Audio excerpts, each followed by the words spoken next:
For you में आपका स्वागत है। आज मैं आपको छठ पर्व के व्रत, पूजा एवं महत्व के बारे में बताने जा रहा हूँ। दोस्तों, छठ पर्व पूर्ण रूप से श्रद्धा भक्ति से भरा हुआ है।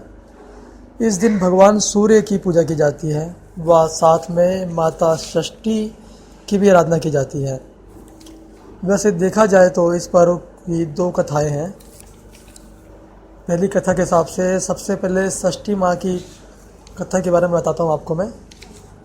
बहुत पुराने काल में एक प्रियव्रत नाम के राजा हुआ करते थे। उनकी एक पत्नी थी मालिनी। वो निसंतान थे, बेचारे बहुत दुखी रहते थे। इस वजह से उन्होंने महर्षि कश्यप जी से पुत्र की प्राप्ति के लिए यज्ञ करवाया। यज्ञ से रानी मालती गर्भवती तो हो गई, परंतु उनका जो पुत्र है वो मृत पैदा हुआ, जिससे जो राजा प्रियव्रत जी थे वो बहुत दुखी हुए और दुख के कारण आत्महत्या करने के लिए गए। परंतु जैसे ही वो आत्महत्या करने के लिए उन्होंने प्रयास किया, जैसे ही एक माता षष्ठी रानी प्रकट हुई और उन्होंने राजा प्रियव्रत से कहा कि हे राजा, आप मेरी आराधना करो, मेरी पूजा करो तो आपको पुत्र की प्राप्ति अवश्य होगी। मैं देवी हूँ जो आपको पुत्र की प्राप्ति के लिए आपको आशीर्वाद दूंगी।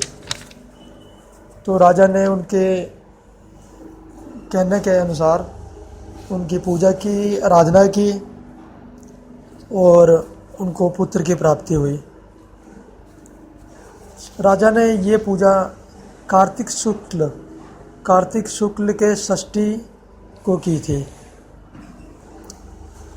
और ये पूरे जैसे ही उनका ये पूजा संपन्न हुआ तो कुछ ही महीनों, मतलब जो 9 महीने होते हैं, उन महीनों में उनको पुत्र की प्राप्ति हुई।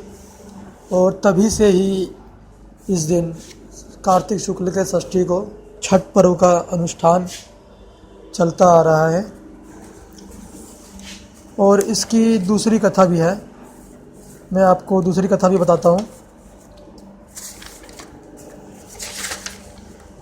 दूसरी कथा के अनुसार भगवान श्री राम जब वनवास से अयोध्या लौटकर आए थे, तब उनका जब राज तिलक हुआ, राज तिलक के पश्चात उन्होंने सीता माँ के साथ कार्तिक शुक्ल पक्ष, इसी दिन षष्ठी तिथि को सूर्य देवता की व्रत की उपासना की।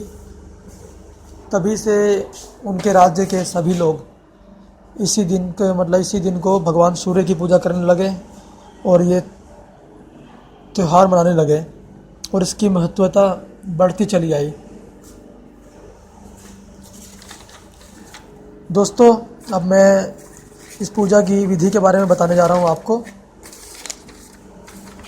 आप ये भी ज़रा सुन लीजिए, ध्यान लीजिए। दोस्तों, सबसे पहले मैं बता दूँ, ये त्यौहार बिहार, उत्तर प्रदेश, झारखंड व उसके पड़ोसी देश नेपाल में ख़ास तौर पर मनाया जाता है, लेकिन आजकल के दौर में ये पूरे विश्व स्तर पर मनाया जा रहा है।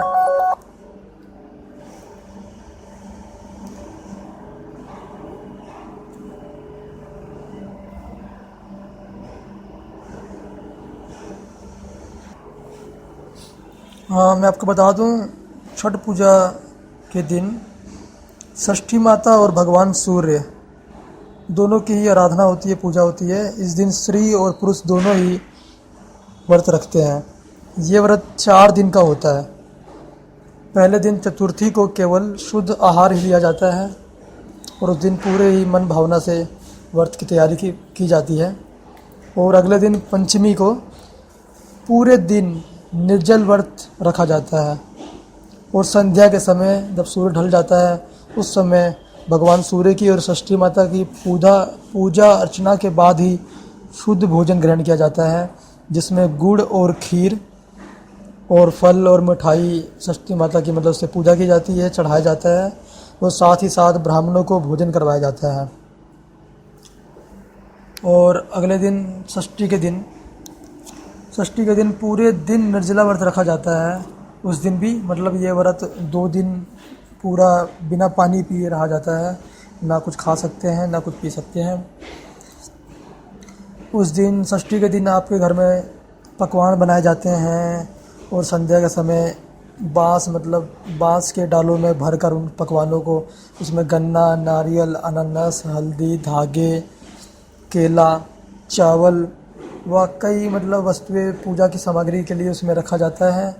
और नदी या तालाब जो आपके आसपास है उसके किनारे जाते हैं और वहाँ उसके किनारे एक गन्नों का घर बनाकर उसमें दिया जला जाता है।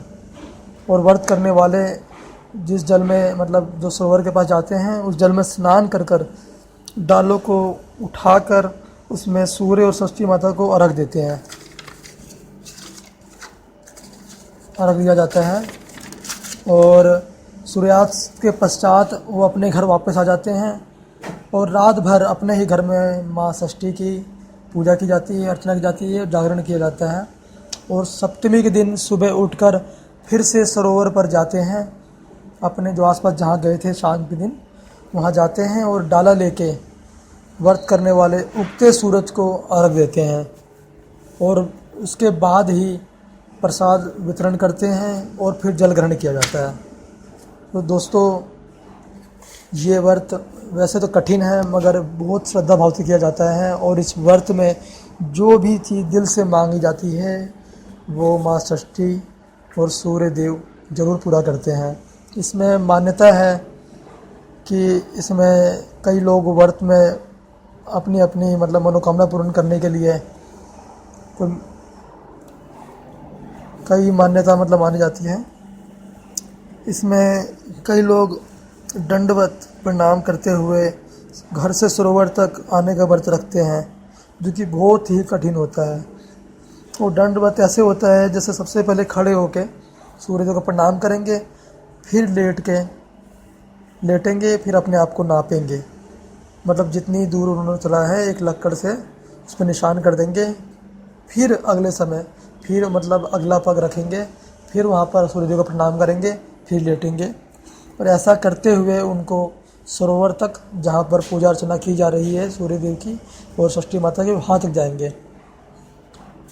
और ऐसे ही करते हुए वहाँ तक जाएंगे, फिर वो भगवान सूर्य को अर्घ देंगे, पूजा करेंगे और अपने व्रत को संपन्न करेंगे, पूर्ण करेंगे। उसके बाद ही वो भी कुछ ग्रहण करेंगे। ये व्रत बहुत ही श्रद्धा भाव से है जो मैंने आपको बताया। इस दिन तो लोग ढोल बाजे बजाते हैं अपने अपने घर में और खुशी से नाचते गाते हैं और बहुत ही मतलब खुशी का त्यौहार है ये त्यौहार भी एकदम बिल्कुल दिवाली की तरह ही मनाया जाता है। और इस दिन छठी मैया को जो खुश कर देता है वो इंसान पूरी ज़िंदगी खुश रहता है, उसकी सारी मनोकामनाएं पूर्ण होती है, घर में सुख संपत्ति आती है। जिसके बच्चे नहीं हो रहे होते हैं उनके घर में भी बच्चों की किलकारियाँ गूंज उठती है। इसी के साथ मैंने आपको जो छठ माता की कथा बताई, व्रत के बारे में बताया, ये आपको अच्छा लगा होगा। मैं इजाज़त चाहता हूँ। जय छठ मैया। अगर आपको ये वीडियो अच्छा लगा हो तो प्लीज़ लाइक और सब्सक्राइब करना ना भूलें। और मैं ऐसे ही कई वीडियो आपके पास लाऊंगा और आपको अलग अलग इन्फॉर्मेशन देता रहूँगा। आज के लिए बस इतना ही। Thank you so much just for you